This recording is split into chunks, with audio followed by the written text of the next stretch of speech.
আল ইয়াউমিল আখির ফালিয়াকুল খায়রান আও লিয়াসমুত।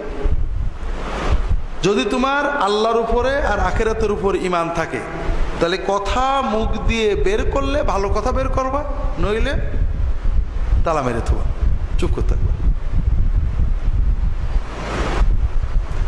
আল্লাহ রসুল সাল্লাল্লাহু আলাইহি ওয়াসাল্লাম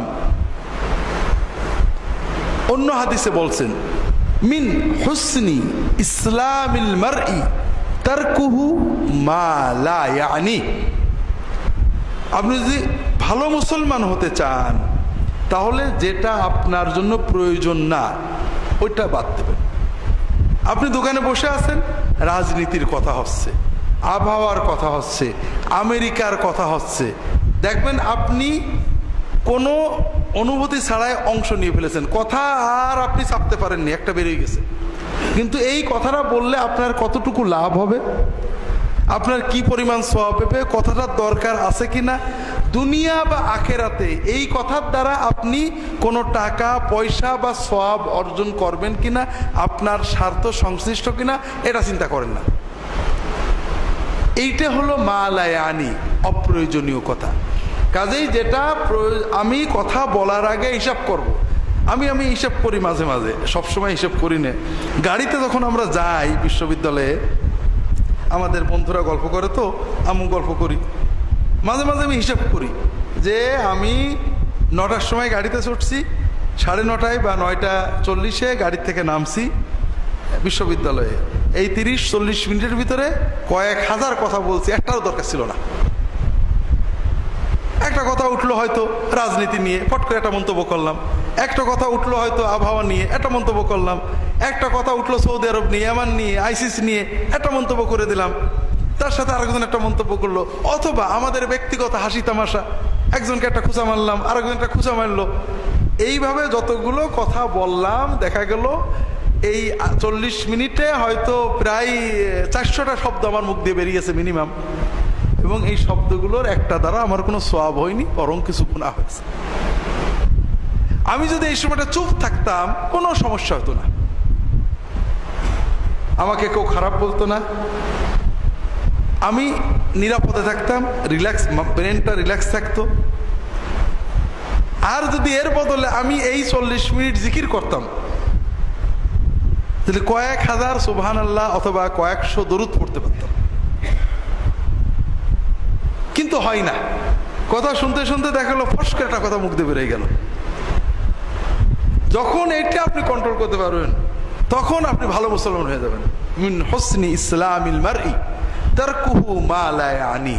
চুপ করার অভ্যাস করেন, প্র্যাকটিস করেন যে আল্লাহ এই কথা শুরু হয়েছে, আমি বসেও থাকবো, কথা একটা বলবো না, ভিতর থেকে বেরোচ্ছে, এইটা বলি। এটা একটা বড় প্র্যাকটিস। বিশ্বাস করেন, আপনি যখন আপনার জবানকে কন্ট্রোল করতে পারবেন, আপনি শুধু আখিরাত না দুনিয়াতেও সফল হবেন। কারণ আমাদের দুনিয়ার যত ঝঞ্ঝাট এখান থেকে আসে। আল্লাহ কোরআন কেন বলছেন, ওয়ালা তাকফু মা লাইসা লাকা বিহি ইলম ইন্নাস সামআ ওয়াল বাসারা ওয়াল ফুআদ কুল্লু উলাইকা কানা আনহু মাসউলা। যেটা ব্যাপারে তোমার ইলম নেই, জ্ঞান নেই, সুস্পষ্ট জানা নেই, আন্দাজে অস্পষ্ট জ্ঞান দ্বারা লোকের কথার ভিত্তিতে তার পিছনে চলো না, সে বিষয়ে মন্তব্য করো না, সন্দেহ করো না, কল্পনা করো না, এগুলো করো না। কারণ তোমার কান, চোখ, অন্তর প্রত্যেকটার ব্যাপারে আল্লাহ কিয়ামতের দিনে জিজ্ঞাসা করবেন। এজন্য জবানকে সংহত করা সবচেয়ে বড় জিনিস। আপনি রেগে গেছেন, এটা খারাপ। তো রাগ আসলে কখন খারাপ হবে? যখন জবান খুললো। প্রচন্ড রেগেছেন, তালা মারা আছে, খুব একটা সমস্যা নেই। কিন্তু যখন জবান খুলে দিলেন তখন আর ঠেকাতে পারবেন না। এজন্য জবানটাকে কন্ট্রোল করা, এটা আমাদের ইমানদারদের, বিশেষ করে আপনারা যারা আমাদের সুন্নাহ ট্রাস্টে সুন্নাতের জন্য আসেন। আমি সারা বাংলাদেশে প্রয়োজনে অপ্রয়োজনে যেতে হয়। একজন মানুষ 50 বছর দিনদার, সমাজের ট্র্যাডিশনাল দিনদার, আলেমুল আমাদের কাছে যান, পীর সাহেবদের কাছে যান, শবে বরাত পালন করেন, শবে কদর পালন করেন, কিন্তু হালাল হারাম সম্পর্কে সচেতন না। অনেক পাবেন, কিন্তু আমি নিজে দেখি অনেক জায়গায় যাই, তাওহীদ এবং সুন্নত বোঝে, সহিহ সুন্নতের আলোকে যারা দিনদার, তারা দিনদারির শুরুতেই দেখবেন দাড়ি রেখে ফেলেছে লম্বা, চাকরি 3টে বাদ দিয়েছে হারামের ভয়ে, পর্দার ব্যাপারে সচেতন, অর্থাৎ দিনের হালাল হারাম এগুলোর ব্যাপারে খুবই সচেতনতা আসে, কারণ তারা বোঝে যে আমার আমল নিয়ে আমাকে আল্লাহর কাছে যেতে হবে। আর তাদের জন্য এই আমল কিন্তু কষ্ট লাগে না।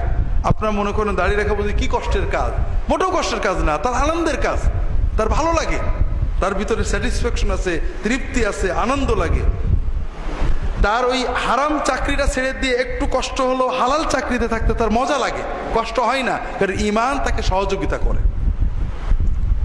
এই জন্য কোরআন এবং সুন্নাহ যে বিষয়টা আমাদের সর্বোচ্চ গুরুত্ব দিয়েছে সেটা হলো ভাইরা এই জবান। আমি আজকে জবান নিয়ে বেশি বলবো না, শুধু সিয়াম কেন্দ্রিক কথাগুলোই বেশি বলবো, কারণ আমাদের রমজানের আরো কিছু মাসলা মাসাইল আছে।